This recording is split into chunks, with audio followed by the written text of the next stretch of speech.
Okay, over the last month or so I've had some stickers come in. I think you pronounce this Moxia.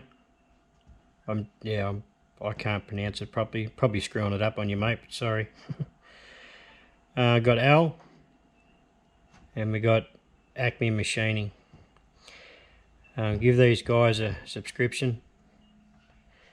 Plenty of welding tips and tricks. He's been putting doing up a Land Rover, and he's just got a beautiful new mill. Man, oh man, I'm jealous. Go and check them all out, eh? Thanks guys for sending the stickers in. G'day, welcome back. Some time ago, you'll remember I built this bevel square for the young fella. I built a stainless blade for it, a second one which was longer than the original one. The piece in the middle here is stainless, but I got lazy when I built it and I didn't build the two outside pieces out of stainless, they were just out of just normal old steel. And he's getting a bit cheesed off because it's starting to rust, and I'm not a fan of that coal blue, and neither is he really. He likes shiny stuff. Me being the glutton for punishment, I've gone ahead off camera obviously and machined up a couple of stainless blanks for new side pieces. Marine grade stainless, took forever and a day to get them down to size. I want to put a pattern on here like I've done here with the grip. Now I could go out to Travs and use the shaper and do it, but I want to use the vice mate and sign bars, get used to using them, tilt the vice around to 45, and I'll first one to admit this is complete overkill for this. You know, but this is just an exercise to see how it goes, you know. Okay, I want to set the vice to 45 degrees. I could put the swivel base on, which I went and found. I did have it on here, but I'm losing another inch, a good inch of Z height. It's not going to matter for the job I want to do, but it's, yeah, I just want to try out this vice mate that I brought from Tangent Engineering. I did buy the complete set of sign bars from 3 inch, 4 inch, 5 inch and 6 inch. One of the reasons I done that, so if I want to set a 45 degree angle, if I use a 3 inch sign bar, the adjustable parallel I use has to be 2 inch 121.5 thou. It's got to be set at. If I use a 6 inch one, it's got to be double that. So it's got to be 4 inch 242 thou or 43 thou, whatever you want to put it as. Yeah, it was a bit more dear buying the lot, but it solves a bit of a problem when you haven't got gauge blocks or anything like that. You know, you could use 1, 2, 3 blocks, all that to make up the stack if you only had a 6 inch one. But using the 3 inch one, still get it accurate, but less hassle on the setup, if you get what I mean. So I've got an adjustable parallel, set at 2 inch 121.5 thou.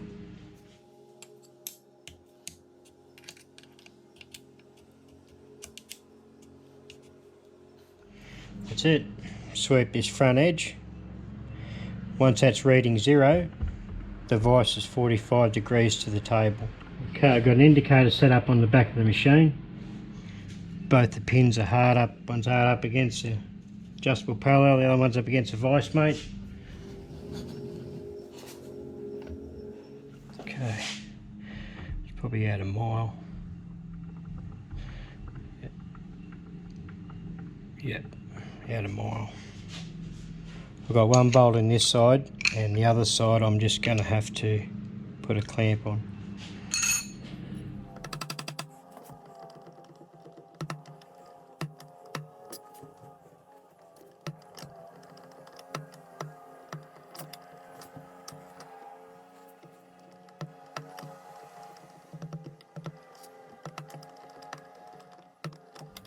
Keep close now. Put a clamp on this other side and I'll bring this back. Okay, Just put a clamp on the other side of the vise there. Sorry about the lawnmower in the background, neighbours decide to start mowing. But for what I'm doing, that is plenty close enough. Righto, I have touched off. I've moved in 150 thou from this corner. It's all trial and error till I get the depth right. So I'm not going to rush the guts out of it. Bust that cutter. Because if I bust that cutter, I don't know what I'm going to do.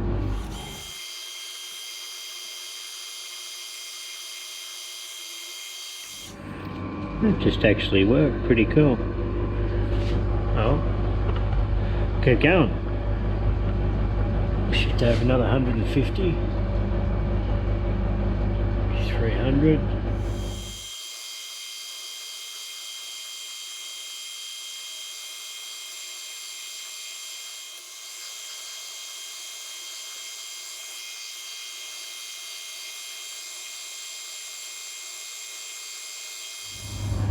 But it's actually surprisingly going better than what I expected it to be honest. Anyway, I'll keep going. It's going to be pretty hard to film this because just a heap of coolant everywhere. I realise that, but not much I can do about it. And that just broke the end of that tool. I don't know what I'm going to do now. Come up with another theory, I guess. Rightio, I had a bit of a dig through the cupboard and found this. I found this one. It's carbide. This isn't a very quick head, so it may bust it, not spinning quick enough, but anyway, we'll find out.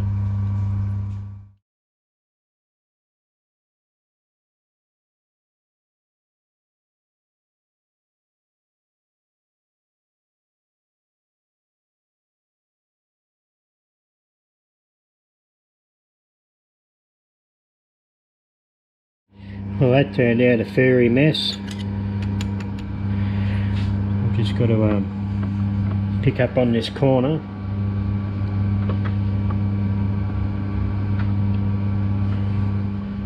Which I reckon is there.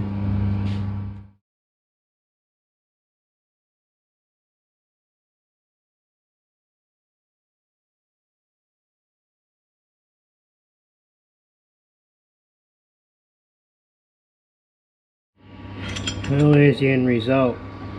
I did run back through each one of the x-axis just to run that little burr off, but as you can see there's still quite a bit of a burr on there. Just going to experiment a little bit and see how I go knocking them off. A bit worried about running the fly cutter over it being stainless. It may not come out real nice. I'm not 100% sure. Anyway, I'm going to have a bit of a fiddle around and see how I go. Well, that cleaned up pretty darn good. I just ran over with a big flat file. I've obviously put a vice stop on here. I'm going to put the other one in and do exactly the same. And then I'm going to square the vice back up and run around the edge with a radius tool on each one. And that'll get rid of this crappy edge and just finish this bit off nicely. The decorative side of it anyway. But overall, that turned out pretty nice, that crosshatch. Yeah, a lot nicer than what I was expecting it was going to be anyway. Got the second one loaded up. I won't worry about filming this one. I'll just get it done and bring this back when I'm set up to do the radius edges. Now, there's the second one done. Didn't come up too bad. So I'll run the file over that now and knock all the high pipe bits off it.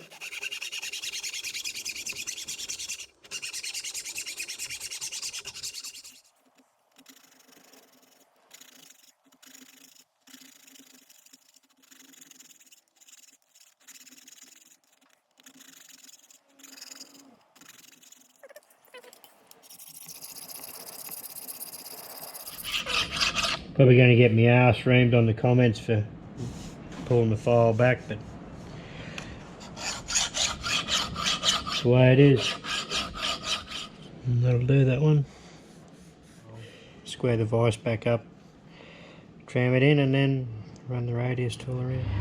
Right, yeah, I've got a the ball end mill up.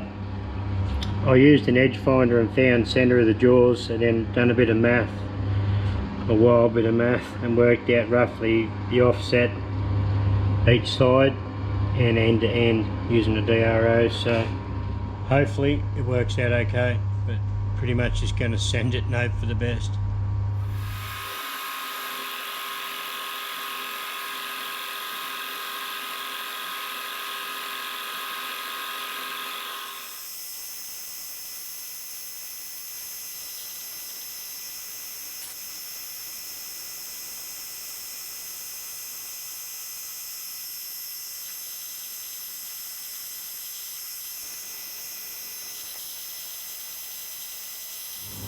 That's one done. I'll pull this one out and I'll do the other one off camera and bring yours back when they're done. Rightio, what we're up to is putting the screws in to hold it all together. Originally when I built this for Trent, I did do a set of drawings in Fusion with a couple of the components. It was sort of lucky I didn't actually wipe the file off Fusion, so I'm running all my dimensions from the middle outwards. Looks right. If it looks right, it must be right, eh?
What I'll do now is take these out.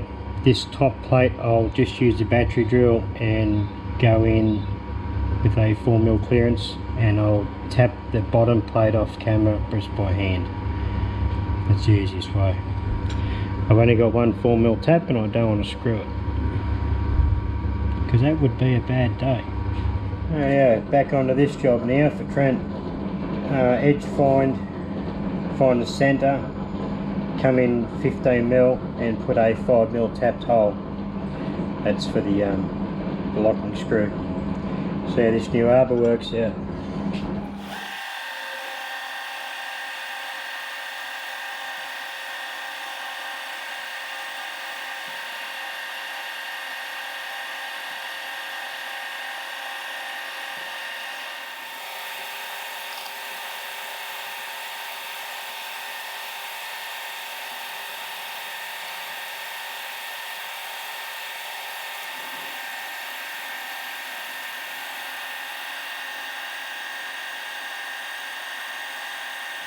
There we go, I just measured from that end and bring it up, same as the other one, the old one. Yeah, drill and tap, 5mm hole, so M5, sorry.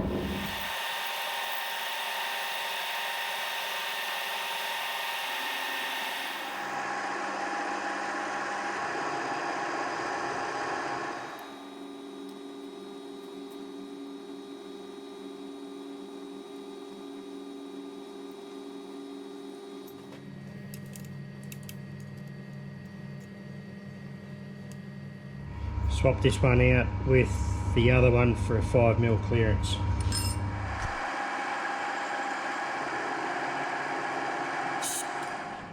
Long time viewers of this channel will know that I'm not yeah, I don't use a rotary table a lot, and I'm not real good at setting this up or actually driving it or whatever.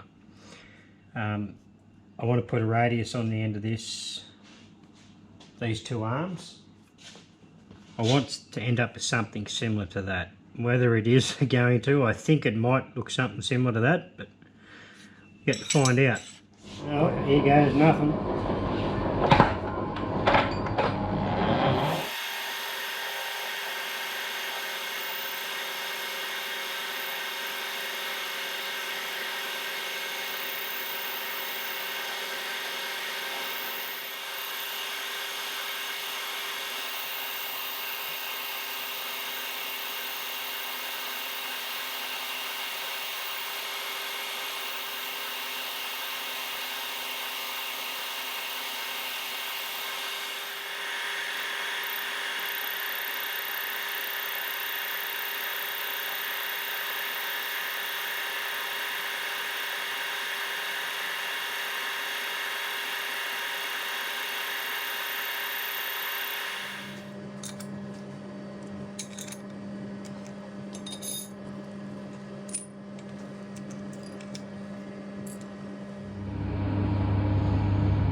Don't look too bad. It looks much neater with that radius on there, and that radius is really close to that one, which I'm quite surprised. So we need to make one of these now with a bigger head.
a bit hard to get the camera in there to film this bit, but just shredding this 5mm thread. Chose not to power thread it, just do it by hand.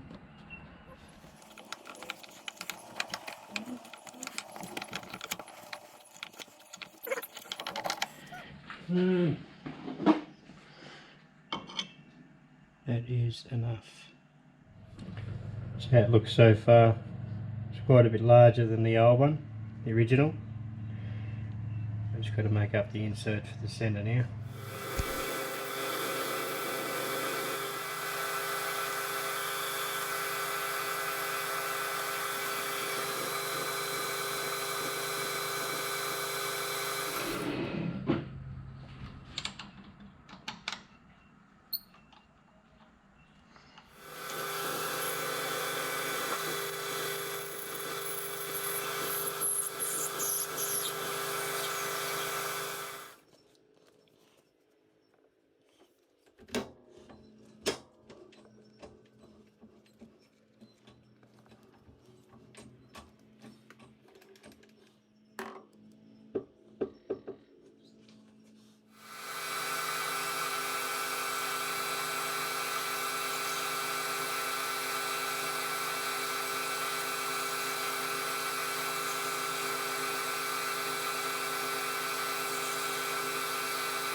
This tool only needs one more thing doing.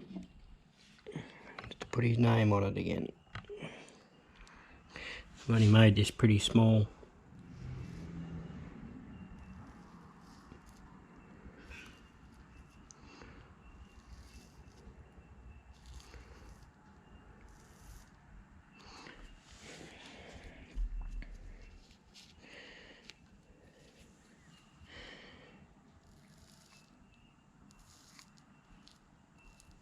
That's it. Unplug it so we don't short it out anywhere. I really enjoy etching on the stainless. A bit of rubbish.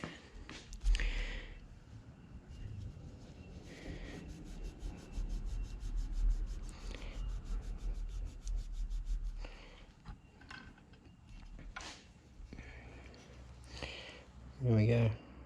Simple and effective. Nothing fancy. On the blade, I've still got the custom built by Matty's workshop on it when I built this blade for him. Not too sure, I can't really remember if I showed this blade, but it's a lot longer than the original one I made. He reckons original one was good, but longer was better when you're setting up the big bandsaw and so on, and marking out like big channels on it, like big pieces of plate and so on. He reckons a longer blade's much better, so that's what he got.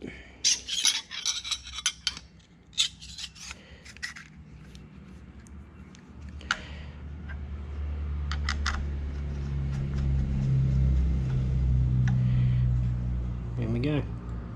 Well, that tool's completely finished now, and I'm glad I went back and remade the sides out of stainless. I shouldn't have been so lazy when I originally built it. Personally, I prefer the larger crosshatch than this smaller one. I've never really liked the radius I put on the end of these ones either, on these original ones, and the etching to me is too large on this one here. Hence why I made this next one a lot smaller and only put Trent's name on it. My name's already still on the blade, so that's a job finished off a lot better. Even the thumb screw looks a lot better with a bit of brass inlaid in it. Just puts that bit of an extra touch to it. So I'm glad I went back and done it again. A lot more work, ton more work, but yeah, worth it. Anyway guys, thanks for watching, and See us on the next build. Hooroo.